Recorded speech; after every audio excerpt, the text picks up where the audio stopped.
Bonjour tout le monde, donc aujourd'hui je vous propose la suite du reportage sur le polariscope. On va encore faire un peu de théorie et je vous invite à revoir le reportage précédent pour vous remettre en tête certains termes que j'ai pu utiliser.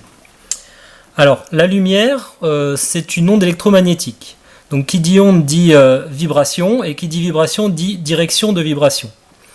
Donc ces doubles flèches que j'ai matérialisées ici sur le schéma sont les directions de vibration des rayons lumineux, que j'ai vraiment schématisé très grossièrement. Donc là, la lumière n'est pas encore polarisée. On peut voir que les directions de vibration sont disposées de manière aléatoire. Ensuite, la lumière va traverser un filtre polarisant, qui, comme son nom l'indique, va filtrer la lumière. Donc il va filtrer tous les rayons de lumière dont la direction de vibration n'est pas en phase avec le filtre. Et la résultante, c'est que va en ressortir des rayons lumineux dont la direction de vibration est identique. Vous voyez, ils sont tous parallèles, elles sont toutes parallèles, ces directions de vibration. Donc ça, c'est la notion importante à retenir. Maintenant, je vais en venir à l'appareil, qui est ici. Donc on a deux filtres qui font exactement ce que je viens d'expliquer, sauf que ces deux filtres ne sont pas dans la même position.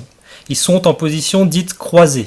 Donc, par exemple, si le premier filtre filtre dans cette direction, eh bien le second filtrera dans cette direction-ci. Ça se traduit par quoi?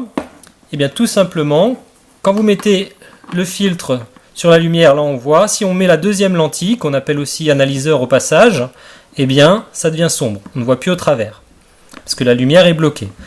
Donc ça c'est important à retenir. Alors juste une petite précision, il y en a qui ont peut-être un appareil dont la lentille du dessus est rotative, c'est pas le cas du mien, ils sont directement en position croisée. Eh bien pour qu'il soit fonctionnel, il faut tourner jusqu'à temps que vous ne voyez plus rien, comme c'est le cas ici. Voilà. Maintenant, je vais revenir sur une notion qu'on a vue dans le premier reportage et expliquer un peu plus. Donc là, on a deux pierres, une fluorite qui est isotrope et une améthyste qui est anisotrope.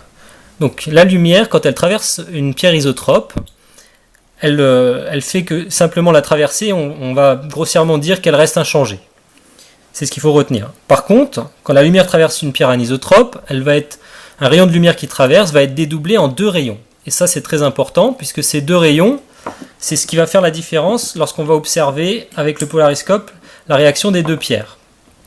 Alors, une pierre isotrope, si on la met entre les deux filtres, qu'on la fait tourner et qu'on regarde au travers de l'analyseur ce qui se passe, puisque le rayon de lumière, comme on l'a dit, est inchangé, eh bien, la lumière va continuer d'être bloquée par le second filtre et la pierre va rester sombre.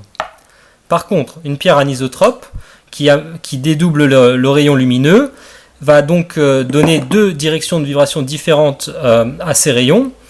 Donc le rayon rentre, il est dédoublé, et on a donc deux rayons avec une direction de vibration qui n'est pas identique. Donc quand on va faire tourner la pierre au travers du polariscope, elle va apparaître tantôt éclairée, tantôt sombre.